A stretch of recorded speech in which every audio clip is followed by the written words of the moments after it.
Everyone, this is Andrew at DP Metal. Just wanted to show you what I'm up to today. Happy Friday to everybody.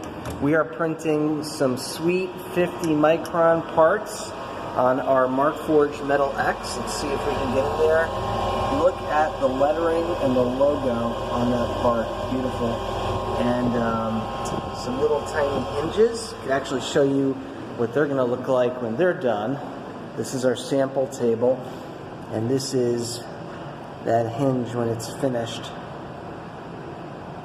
And if you look in those holes, you can really see that they line up very well. Amazing precision. We're also going to be making some beer bottle openers. Soda bottle openers. We're getting ready to sinter right now. This is the sinter plate. And these are in the brown state now. They've been washed, but these are going to come out looking more like this.